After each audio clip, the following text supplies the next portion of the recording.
عليكم ورحمة الله تعالى وبركاته. دقستيال كسر دوادا برامج قارة وكسابسن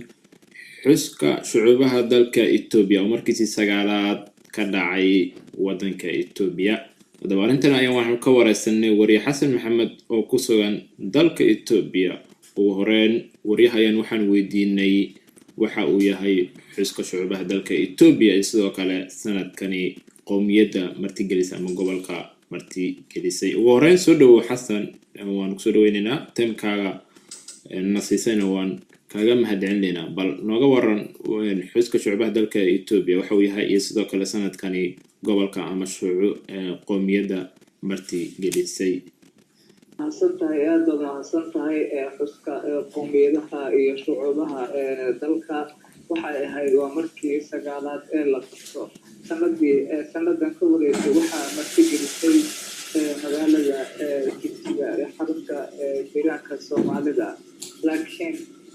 sanadan waxaa martigelisay magaalada Asoosa oo ah magaalada xarunta deegaanka Bishangul Gumuz markaas xuskii shalay ayaa si heer sare ah loo soo gabagabeeyay waxaa xuskaasi ka soo qaybgalay dhammaanba madaxweynayaasha kala gedisan ee deegaanada dalka Itoobiya uu ka kooban yahay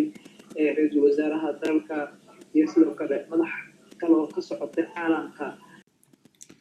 waxaad carababtay in xuska shucuubaha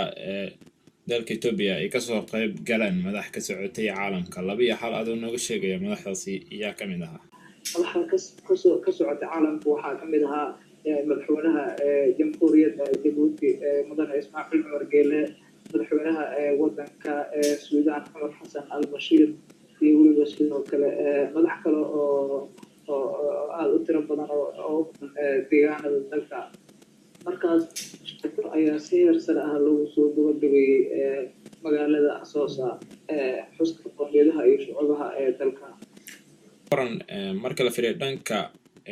qowmiyadaha shucuubaha dalka Itoobiya qowmiyadda Soomaalida sanadkani qurba joog badan oo u dhalatay deegaanka ayaa dalka dib ugu laabtay iyagoo ka qayb qaadanaya horumarka ka jira deegaanka bal iyagana doorkooda iyo sidoo kale qaabiyada u dabaaldegayaan marka la fiiriyo maxaa ka mid ah waatahay aad baad mahadsantahay waa su-aal muhiim ah oo loo baahan yahay maalinka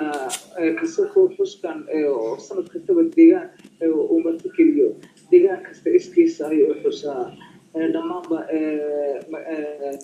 deegaanka Soomaalida magaalooyinka waaweyn oo uu ka kooban yahay ayaa si heer sare ah looga xusay magaalada Jigjiga ayaa si heer sare ah looga xusay oo ay ku sugan yihiin qurba joog aad u tiro badan oo iyagu maxay ahayd dib ugu soo noqotay deegaankoodii markaas arrintan waxa ay ku tusaysaa in deegaanka Soomaalida ay u guntadaan dal iyo dibadda sidii ay u dhisi lahaayeen tusaale ahaan haddii aan kasoo qaadano magaalada Jigjiga waxay leedahay xafiis u gaar ah maxay ahayd qurba joogta oo ay yimaadaan markaas aad u muhiim ah ayay ku leeyihiin sidaan ogsoonahay sanadkani waxaa martigeliyay xuska shucuubaha dalka Itoobiya magaalada Asoosa ma la qoondeeyay sanadka dambe magaalada ama gobolka iyo sidoo kale qowmiyadda martigelin doonto waxaa idan la qoondeeyay sanada dambe deegaanka lagu qaban doono maadaama sanad kasta deegaan lagu qabto waa markii sagaalaad ee haatan lasoo qabto saddex jeer waxaa martigelisay magaalada Addis Ababa xarunta dalka waa magaalada Maqale magaalada Baahirdaar magaalada Dirqaba iyo magaalada Jigjiga iyo weliba sidoo kale magaalada Nadiirad ayaa iyaguna ka mid ah magaalooyinka sideed jeer hore qabtay marka haatan waxaa la shaaciyay in sanada dambe 2008 xuska dalka Itoobiya lagu qaban doono deegaanka Gambela deegaankaasi oo isagoo ka mid ah shanta deegaan ee dib u haray ayaa lagu qaban doonaa maalinta qowmiyadaha iyo shucuubaha kala gedisan dalka Itoobiya hadduu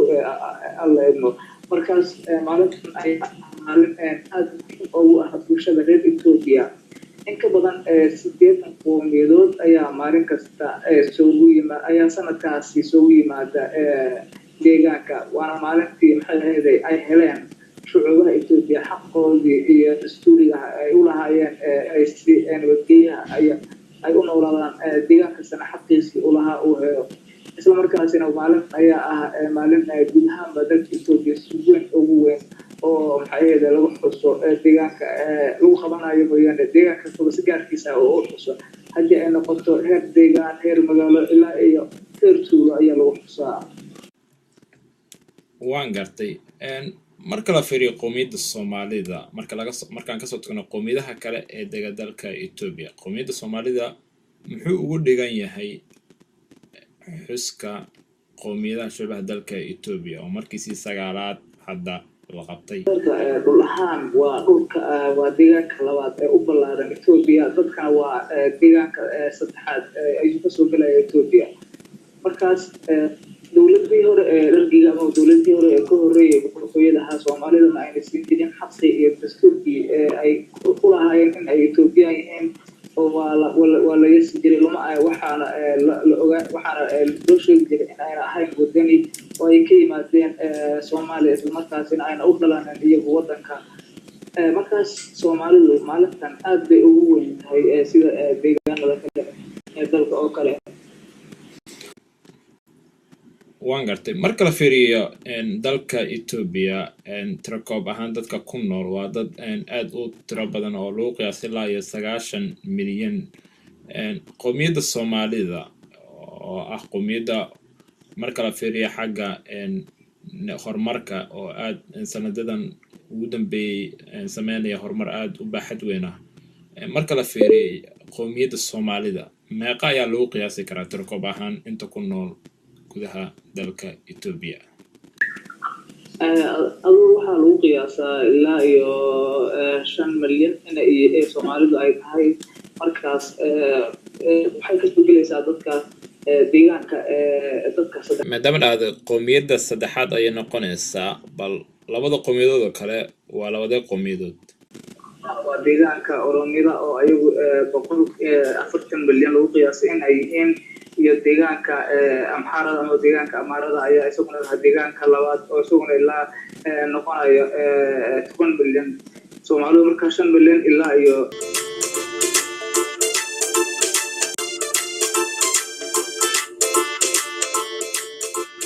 wuxuu ahaa wariye Xasan Maxamed oo nooga waramayay xuska shucuubaha dalka Itoobiya oo markiisii sagaalaad lagu qabtay magaalada Asoosa anigoo ah Xasan Mahdi tan iyo kulantideena dambe sidaas iyo nabadgelyo waa cali dhaante iyo dhaantadii gobolada